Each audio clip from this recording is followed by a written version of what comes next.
Les images et l'odeur parlent d'elles-mêmes. Des cadavres de poissons par centaines, jonchant les berges arides du lac de Serre-Castet.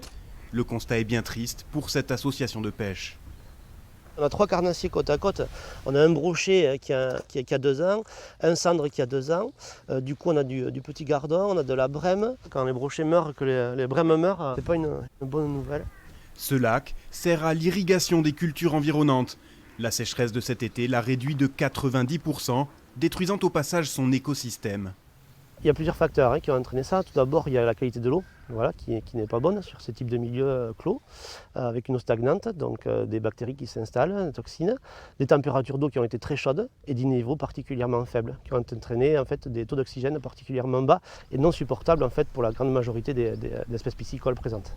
L'association avait pourtant réussi à faire de ce lac un paradis pour pêcheurs près de Pau, transformé en enfer irrespirable pour les poissons. C'est quand même des années de travail qui sont réduits à néant. Du coup, depuis le temps qu'il y a du travail sur le repeuplement, sur la mise en place de frayères, on constate aujourd'hui que ça avait fonctionné, mais qu'aujourd'hui on a quasiment une mortalité totale. Autre signe de la destruction de l'écosystème, le développement des cyanobactéries toxiques. Sur cet autre lac non loin, cette algue nocive prolifère.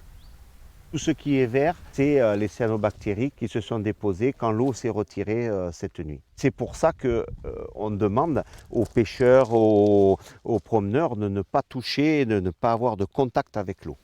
L'association de pêche interpelle les propriétaires de ces lacs artificiels, les exploitants agricoles, pour qu'ils préservent les écosystèmes qui s'y sont installés.